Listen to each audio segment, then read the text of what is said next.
right, welcome back to another season. Not just another episode, but another season. Season 2 of I Hate Fantasy Football. Yeah, we're back. We are back, and we are still hating fantasy football. One of us might be hating a little more than the other. Same guy as always. I don't know about this time. We might be turned around a little bit. We'll talk about that here in a minute. Josh, summer's over. It is. How was your summer? It was great. The summer of Zeke. That was anticipation fun. Anticipation at its best. I really enjoyed waiting, and I'm still waiting because things could still change. Yeah, they will. I think they will. Yeah. All right. I'm optimistic. All right. Well, school started. It did. I got a cruise coming up. Nice. It's going to be fun. It should be. I bought a house. Good. I'm going to close escrow right after the cruise is done. Oh, Good. cool. Good. Yeah, but here I am. Yep. Talking fantasy football. Yep. The important things in life. Because this is where we like to be. Yep. You got it. All right, we'll start the show by letting everybody know this year I will not be running a DFS thing, the whatever we called it last year. Yeah. But I won't be doing it this year. I got too much stuff going on. Fair. If somebody else wants to pick it up and run with it, go right ahead. Yep. Won't be me. Okay. All right, so Ezekiel Elliott. Yeah. We tried to suspend him last year in our league. Yep. Nobody would let us. It didn't work out well, but NFL has taken it upon themselves to fix that. They did. It's okay. It is? Yeah. You sure? It's okay. It's okay. You sure? It's currently 6 games. After the appeal, it's going to go down to 4 games. No, see, but it's not the same kind of appeal like the other appeals. It's okay. You know that, right? They always make the suspension longer so they can cut it back. No, not these. The domestic violence suspensions are 6 games no matter what. In fact, they said if he appeals, they're going to look into it more. Yeah, we'll see. It's All okay. right. I'm not worried. I hope he's out for the season. And even if he's out for the season, I'm keeping him next year anyway. Yeah, that's probably true. Just hang on to him for a year. Keep hanging on to him. All right, let's go ahead and get into our best and worst. Okay. Let's get into some keeper talk.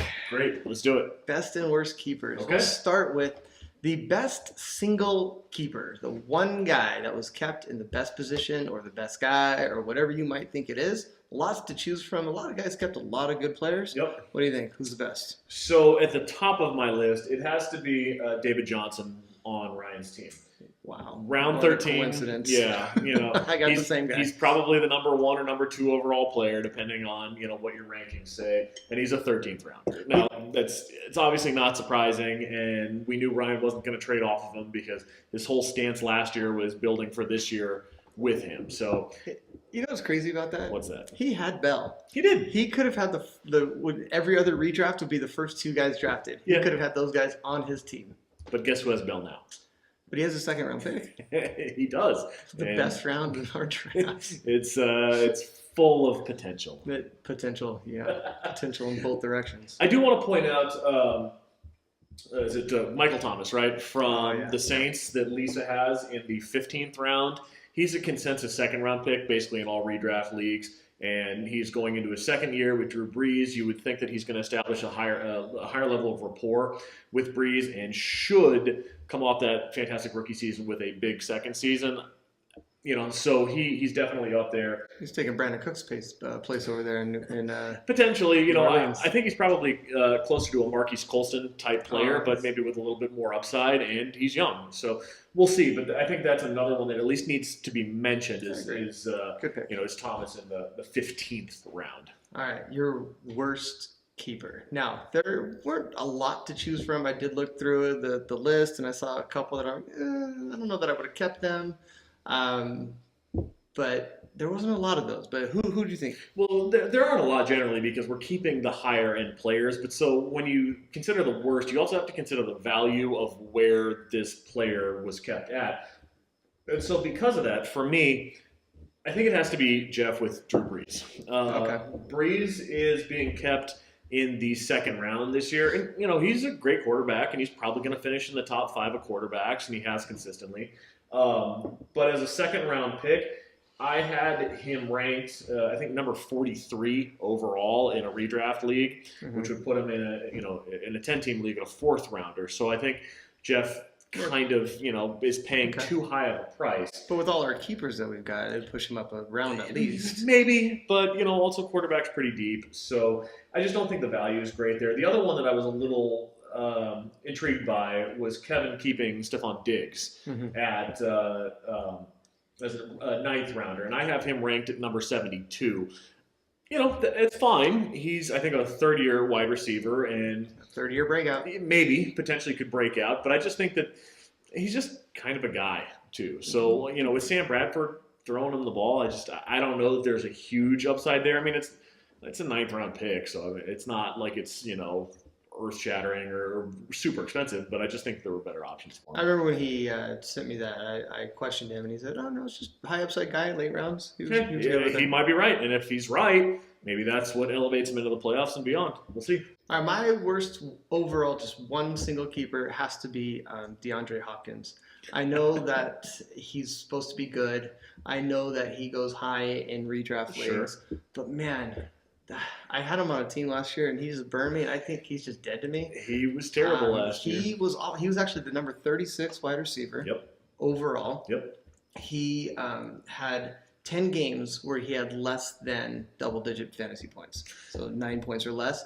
And actually, he had 8 games where he had less than 7 points. Wow. So that's a lot. That's half the season where he's not scoring for you. So I don't know. It's not. I just wouldn't draft him. I know it's a good value there. Sixth in the round. sixth round, but I don't want him on my team at all. So good luck to you. I think he's a bigger boomer bust guy, but I think the value is good. So I'm going to have to disagree. I don't think he's that bad of a keeper. I just think that Kyle could have kept somebody else in his place. Yeah, maybe. All right. So that's the worst and best of the single Sure. keepers. Okay. What about the overall, as far as the groups of keepers? Now, the Okay. first thing I want to point out, though, something that kind of surprised me, I was pretty shocked to see that every single one of us kept 3 guys. Yeah. That's I think maybe the first time that we've ever had It that. probably is. There's always been seasons where somebody would have only kept 2 or whatever it happened to be. I don't think Tom kept anybody last year. No, he think it was maybe 0. I'd have to go back and look. I'm not sure.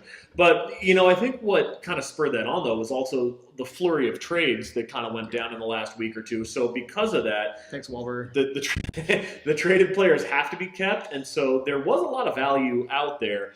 And because the value kind of got distributed, I think, that wound up keeping, 3 players on each team. So that might have been the reason why. like Tom threw this third one was Derek Carr, but he still kept 3. Cheap value, it's what's it going to, it doesn't cost them very much. Or anything. Yep. All right, so let's go through these. Which one do you think was let's start with the worst, because that's always fun. Okay. Which one was the worst set of 3 keepers? So I'm going to have to go back to Jeff. I mean, Breeze leads the way, so that obviously elevates him. He's also keeping Brandon Cooks, and Brandon Cooks is going to be a huge boomer bust player this year. There's going to be weeks where he has 3 touchdowns and 140 yards, but there's probably also going to be weeks that he catches 2 passes for 17 and does absolutely nothing for you. I love Melvin Gordon. I had Melvin Gordon last year. Obviously traded Melvin Gordon at Jeff. So I think that's one single player that's good, but I don't love Breeze's value. And I don't think I'm going to own Cooks on any teams that I have, especially obviously not in this league, but in any leagues that I play in, just because I don't think I can stomach the weeks where he's just awful and then debating, do I start him, do I not start him, and then I probably will bench him on a week where he goes ballistic. So that stuff drives me nuts. So that's why I'm going to have to go with Jeff. I actually had the same. I think when we were kind of doing a little prep, we both kind of at the same time went, "Sorry, Jeff." But I think I have a different reason for it. I Okay. think Gordon is the one that leads that for me. I don't mind Drew Brees in the second round. It's not the greatest thing, but you've got your quarterback. You're happy with him. Like roll with that. Melvin Gordon, though, like he stood on all of his touchdowns last year, and I don't think he's going to do that again. He doesn't have a good yards per carry. He's not a good player. He was terrible 2 years ago, and he scored a ton of touchdowns last year, and that was all his value. It's going away. I disagree. I think he's actually going to be better this year than he was He's last not. year, and I would have been happy to have him again if I could have kept a 4th player. Well, you can draft him in all your other leagues. I might. It's a good And possibility. as far as Brandon Cooks goes, I'm a little higher on him than you are. I think he's going to be fine. I think where he kept him, I think that's fine-ish. But again, he is going to hurt you in some weeks. I do want to point out on the worst side of things, my team could wind up having some issues, Yeah. and I acknowledge this. It could be great, but if Elliott is out and then comes back rusty, that's a problem. Bell has not reported to training camp, and that could be a problem. He also likes to get in trouble. He has gotten in trouble in the past. And, Beckham's a stud, but he's also kind of crazy. So on the craziness scale, Well, if my team is kind of up there as far as maniacs. if the NFL would ban Stickum on those gloves, Beckham wouldn't make half as many catches as he makes. It. You see that one-handed catch where he got it upside down? Yeah, he's good. Yeah, that's Stickum. Let's just stick him. Strong hands. Oh, okay, strong hands, Stop. sure. Even a conspiracies. All right, let's move on to the best keepers, the best set of keepers. Okay. I'm going to go ahead and go first on this one. Go ahead. I feel like the best set of keepers was mine. Nice. Yeah, Good. yeah, I like my keepers. Good. I know I traded a lot away for Tom Brady, You sure but did. I have Brady. He's mine now. He is. He's going to score for me every single week. I've He's got one of the 40. top 2 quarterbacks. He's still going to be. He's a man. He's He's still 40. going to be one of the top 2 quarterbacks. So I'm happy with that. I love DeMarco Murray. I like him way more than Jordan Howard. Jordan Howard on a bad team. He's not going to do what he did last year. I just don't think he is. So to Okay. trade and get DeMarco Murray, who does it every single year, as long as Chip Kelly's not his coach, he's good to go. I'm really happy. And then, Okay. of course, Tyreek. The freak. I was going to overpay for him anyway You this were year. totally So going to to. take him in the 8th round and pay a 7th rounder for him, no problem with me. I love my team. Okay, good. If I'm not allowed to pick myself, I'll say Gus because Gronk, Rodgers, Nelson. Hard to go wrong. That's his combo that he's been Sure. riding for a long time. And if all Sure. 3 are healthy and all 3 are producing, Dangerous. good grief. Yep. All right, who do you got? And I know you're going to disagree with me, but I actually have Lisa. Because she has the consensus number 1 wide receiver for 2 years in a row in Antonio Brown. Now it's a first round pick, but he's going to produce. He has, and he's going to. Lamar Miller, I think, can improve on his what he accomplished last season. He didn't score a whole lot of touchdowns, but he's a decent value. He's a starting running back. And then Wait, hold on. Do you know what I think of Lamar Miller? what's that? And then Michael Thomas, way late. Yeah. So, she's got 2 high caliber wide receivers and a starting running back. And really, For it now. was a first round pick. Yeah. It was a first round pick and then a couple later picks. Not that bad. So, my vote goes to Lisa. I think she's got a good start to her team. I was a little surprised she didn't keep Terrell Pryor. I thought maybe she'd put Brown back there. Having a pretty high pick in round 1, I thought she'd chance getting him back. Potentially. I'll be honest, I wouldn't have taken him. I would have taken who I'm going to take anyway. I won't tell you now. I I was would the have. number 1 overall. I know it doesn't matter. All right. He would have head on back to her, and she could have had Pryor as a late round. But that's okay. She got him, and okay. I'm not going to disagree with you too much. She's got a pretty good team. Okay. Good. So let's go ahead and talk about the teams that we have not yet spoken about. Okay, There's sounds good. about 5 teams that we haven't really said anything Sure. about. Not much, Groups of keepers. Okay. Not even full teams yet. Okay. So let's go ahead and look into it. Let's start with Keitel. Keitel ended up keeping. He has Julio Jones in the 5th, DeAndre Hopkins in the 6th, and Mike Gillislee in the 8th. Yep. He had some other options. He could have kept Amari Cooper in the 2nd. He could have kept LaShawn McCoy in the 1st and picked wherever he wanted. Maybe Sure. he could have picked at the end, had the first pick at the First pick of round 2, but we know how much you love round 2, so maybe it wasn't the worst idea in the world. I think it's a solid group of keepers. We already talked about that you don't really like DeAndre Hopkins. I think he's going to be fine. But Julio is, probably the 2nd, 3rd best receiver in the league. I think most people would agree on And that. his foot's good. Yeah, well, when he's healthy. Gillislee, I think, has a lot of potential, but I'm not even 100% certain that he's going to be the guy. I think it could be Rex Burkhead. I mean, he's a Patriot, so it could be him one week, and Dion it could be whoever Lewis, next it week. could be, any of those guys. So who really knows what's going to Some guy happen? off the practice squad in week 5. I think we'll know more, obviously, after training camp and after final cuts are made and all that stuff. But, it's okay. It's not bad. What else you got? Okay, so next, after Keitel, let's take a look at Tom's team. Sure. Tom, he really didn't have a lot of choices. He made his trade with you early in the season, Sure. and then earlier in the summer. Got his Watkins, got his Kelsey. Yep. Pretty late round picks on both of those. Yep. 6th round, 7th round. Not expensive. And then you end up taking Carr. Sure. In the 12th is it? So he's Yeah, got 12th all of his picks early, plus a couple extra picks he picked up from last season. So the keepers that he kept kind of just round his team out. He won't have to focus on a quarterback if he decides not to. He won't have to focus on a tight end because he probably has one of the top 5, easily top 5 tight ends in the league. So he doesn't have to worry about any of that. He's got Sammy Watkins, and, Sammy Watkins has a lot of potential. We'll see what happens with the Rams. It could work out, but his keepers. Try really hard not to laugh. I know. Look, I like these guys. They were on my team last year, so there's a fond spot for them with me. I think it's fine. I think if he drafts well, his team will be solid. If his draft sucks, then it's not going to be great. Yeah, he's got Goff. Goff throwing to That's okay. Watkins. Year 2, new coach. We'll see what happens. All right. Next on our list is Ryan. Ryan really kind of kept who he was going to keep. He's got a lot of late round good keepers. He traded for Isaiah Crowell, another late round pretty good keeper. I don't know, on a bad team, but I think Pro Football Focus has the Browns ranked as the #1 line or whatever. I don't know. They've got a solid offensive line. So maybe Crowell's going to be good. Well, and he had a decent year last year showing, and he's still young. Like, we don't realize, but he hasn't been around all that long. So for the production that he's had, he's still fairly young and inexperienced. But we'll see. It depends on how well that team performs. Are they actually trying to win games, or are they just kind of making a show of it this year? Now, last year, even when they were behind, he still was productive. He caught some passes. He still, yeah, but ran he the didn't ball. do anything in the fourth quarter, though. No, and there were a lot of games where, he kind of didn't do a whole lot. But once again, it's super late round. Now, the one thing that I have to say with Ryan's team, I don't know that I love Dak Prescott. I'm with you there.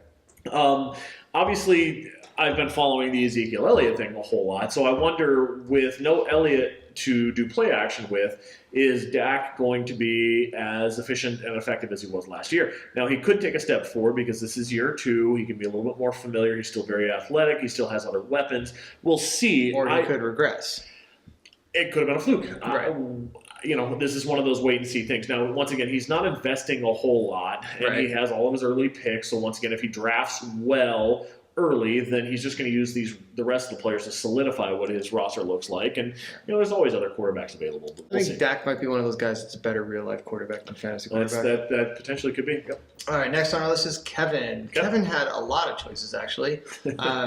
Well, more than you might think. He could have kept Hilton in the second. He had Larry Fitzgerald as a 6th-round keeper. He passed on those guys. He ended up keeping Greg Olsen in the 7th, solid. He traded for Jordan Howard to keep him in the 8th. I think that's a good pick. Pretty solid for an 8th-round pick.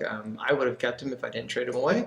And then Stephon Diggs in the 9th, which we both kind of questioned, but not expensive. Not bad, yeah. So same kind of thing. If he drafts well early, he's fine. Jordan Howard could be big. He doesn't have to worry about his tight end spot. He needs to fill out some wide receivers because I don't really like the Diggs thing, and most of the top receivers have already been kept. So and they're not going to. He doesn't have a 2nd-round pick, so he's by the time he comes around to his 3rd round, it's going to be depleted. Yeah, a little bit. that's going to be rough. He's going to have to really find some diamonds in the rough in order to make his team really work out. Uphill battle for him.